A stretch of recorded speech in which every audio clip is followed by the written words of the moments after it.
Mad Brewers make mono white Tron EDH deck. YouTubers Brent and Isaac have gone mad with power. Community has one question. Why though? Well, I'm glad you asked, because today we have a deck video on mono white Golos Tron. Welcome to Jank Divers, where we dive into the janky side of Commander. I'm Isaac. And I'm Brent. So we first thought of the idea to make this deck when one of our friends opened a pack and opened this Infirmary card. And Isaac said, hey, you could use this to blink Golos and pick up Tron Lands. So Golos, obviously, whenever he enters the battlefield, we can search our deck for any land card and put it out tapped. So like non-basic lands included, i.e. Tron Lands, which we'll talk about later on. And because of his activated ability down there, even though he's a colorless card, Golos will count as 5 color if he is your commander, which is nice. So then I thought about it and was like, you know what would be funny? If we took this 5 color commander and then made it a mono white deck just to make a statement, because everyone says mono white is the worst color to make your deck out of. So like it would be funny just to make it mono white. So we did. So first up, I want to talk about our blink cards. Now these aren't all of our cards that blink creatures, but these are our 3 best ones. If you want to see the rest of them, we're going to put the link to the deck list in the description, so go ahead and check that out. First up, we have Emil the Blessed. So you can pay 3 mana to exile another target creature you control and then return it to the battlefield under its owner's control. So you can repeat this as many times during a turn as you want to, as long as you have the mana for it. It's also instant speed, which is really useful. You can hold all your mana and then ramp a whole bunch. You're going to be using most of these cards to be blinking Golos. So it is our main ramp of the deck. We'll talk about more ramp later on to actually get to 5 mana to cast our Golos. But until then, let's talk about these. So Emil's other ability technically is white-green, but since we're technically a 5 color deck, it's fine and allowed. So we're running it because it's good. Conjurer's Closet. At the beginning of your end step, you may exile another target creature you control, then return that card to the battlefield under your control. So it's just a free blink every turn, letting Golos enter the battlefield every turn to just keep on getting more and more lands. It gets out of control really fast. We also have Eldrazi Displacer, which 3 mana, you can exile another target creature you control, return it to the battlefield tapped under its owner's control. So again, a repeatable instant speed blink effect. You can do as many times as you want during a turn as long as you have the mana for it. You do need true colorless for this, but we do have a lot of true colorless in the deck, so it should not be a problem.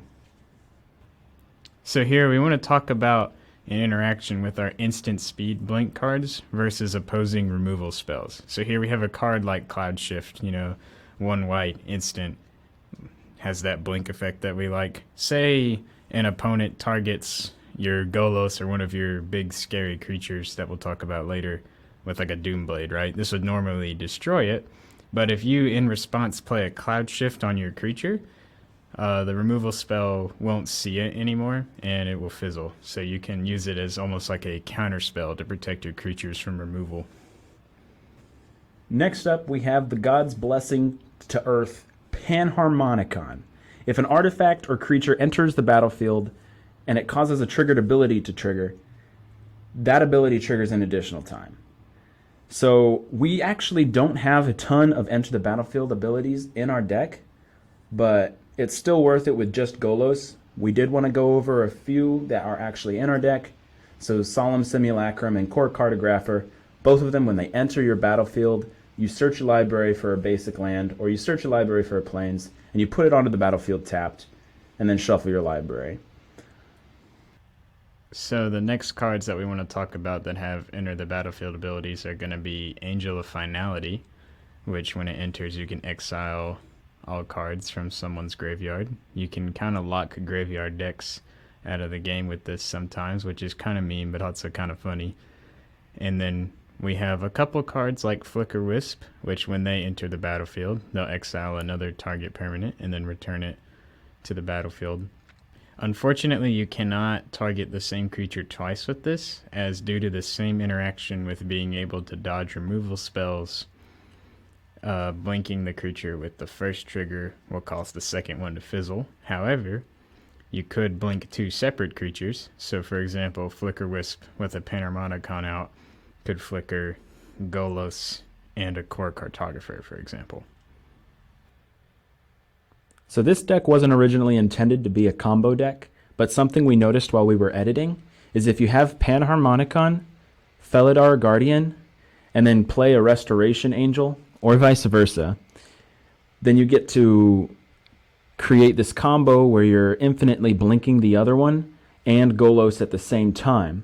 And this lets you rip all of your lands out of your deck and put them out onto the battlefield. So we thought that was worth mentioning.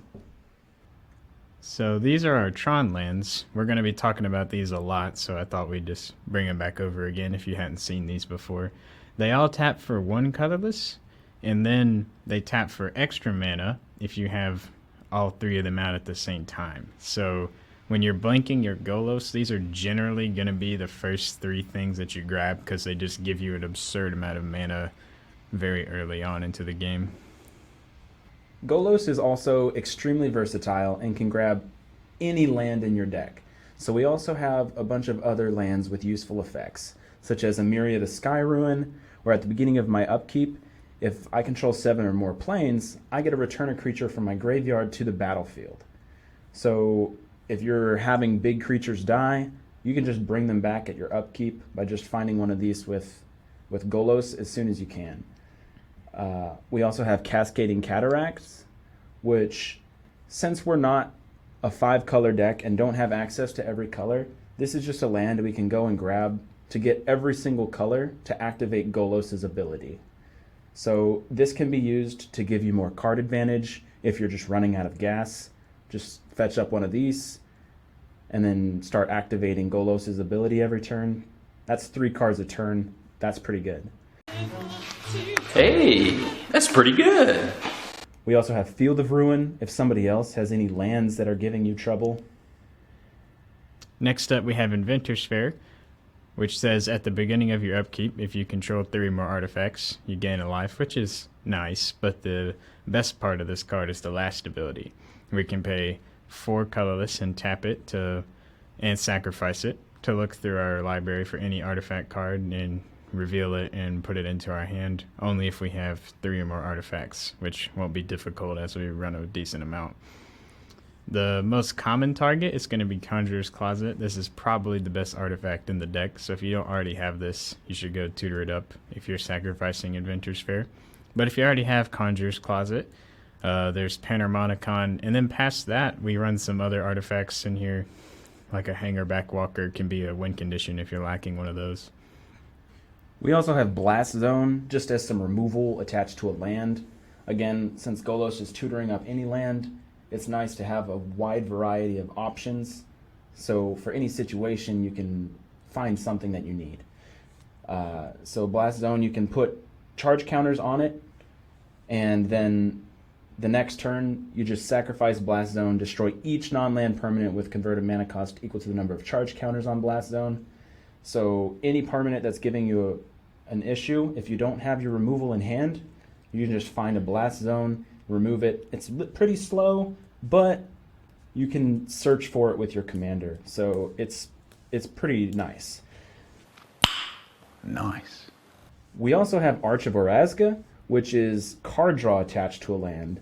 So once we have the City's Blessing, we can pay 5 mana and tap it to draw a card.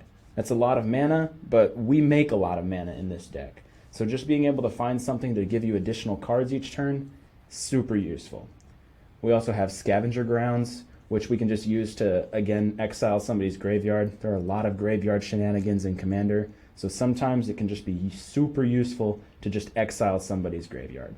And this is actually everyone's graveyard, so if you're a really graveyard-heavy pod, this is perfect for you. Here we have Thespian Sage and Vesuva, which both can copy another land, which is very powerful. Lets us double up on any of the special land effects we have in our deck. The only one you can't copy is Inventors Fair, as it is legendary, but You want 2 Emirias to grab 2 creatures from your graveyard each turn? Go for it. You want an extra Tron Land to just send your mana production into absurdity? Go for it. You got a lot of options. Now that we have all this mana, what are we going to do with the mana? Well, Tron has been terrorizing Modern for centuries. So we just took all the Tron win conditions that we could fit, slammed them into this deck. We have Olamog, the Ceaseless Hunger. When you cast Olamog, you get to exile 2 target permanents. It also has Indestructible, and when it attacks, defending player exiles the top 20 cards of his or her library. So that's a big chunk. You only have to attack 5 times to kill them, even if they can block it every time. If they can't block it, it just kills them in 4 attacks. So you're pretty much killing them in 4 or 5 attacks, no matter what. We also have Karn Liberated, which for 7 mana has a +4. Target player exiles a card from their hand, -3, exile target permanent, and -14, restart the game, leaving in exile all non-aura permanents that were exiled with Karn, and you get to put all those cards back onto the battlefield under your control. So if you exile a few bomb cards, suddenly you get to start the game over with a bunch of win conditions out. You're pretty much going to win that game. It's going to be really hard for them to catch up with you. We also have Ugin the Spirit Dragon, which for 8 mana, +2, deals 3 damage to any target, -X, exile each permanent with converted mana cost X or less, that's 1 or more colors, which is really good since a lot of our stuff is colorless. -10, you gain 7 life, draw 7 cards, then put up to 7 permanent cards from your hand onto the battlefield. Again, this is just bomb because mono white does have some issues with card draw, so it's good to have some ways to get around that. We also included Sponsire of Olamog. Now we included Sponsire for its 20 effect, which is cast any number of Eldrazi cards you own from outside the game without paying their mana costs. This is not allowed in Commander. There's no official sideboard or outside of the game rules for Commander, so these cards essentially do nothing with the abilities that let you grab cards from outside the game. But if you have a play group that'll let you play fun cards like this, then go ahead and use it. It's really fun to just pull out 50 Olamog's Crushers or something like that and just swing in the next turn with a million creatures. now, if your play group is not cool and they won't let you play Sponsire of Olamog, which I don't know why they wouldn't. It's not even really that powerful. It's just hilarious. Then put in Void Winterer, and after they have to play against that, they'll probably let you play Sponsire. We also have some other win conditions that are not traditionally run in Tron decks. So here we have Finale of Glory, which lets you pay X mana to create X tokens. And if we can hit the 10 mark, which shouldn't be very difficult, we get 4/4 Angels, which is very powerful. We have a lot of cards like this in the deck, but this was the best one. You can see the rest in the description. We have Approach of the Second Sun, which is a pretty interesting win condition. You play it, and after you've cast it, it shuffles itself back into your deck 7th from the top, and you gain 7 life. And then if you're able to play Approach a second time, you just straight up win, which is, very hard to stop if they don't have counter magic. And then Hangerback Walker, again an artifact, so you can tutor it up with Inventors Fair. You can pay X, and it'll enter with X counters on it.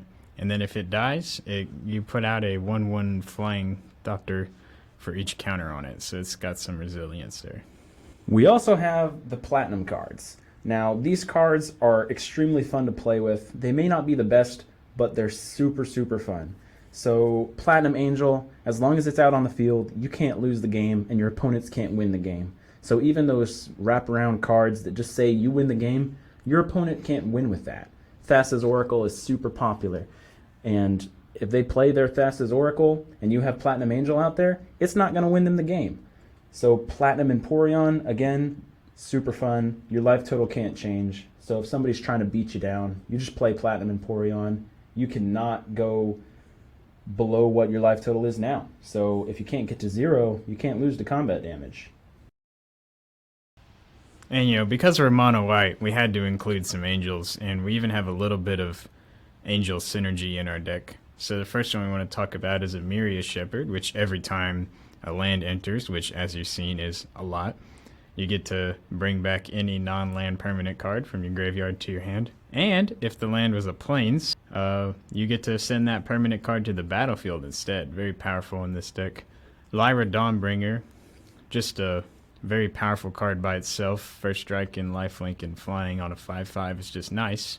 And then it gives all our other angels +1/+1 and lifelink, and we have quite a few angels in this deck just kind of randomly, so it kind of works out for us.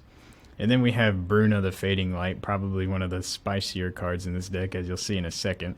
But when we cast it, we can get back an angel or a human creature from our graveyard to the battlefield.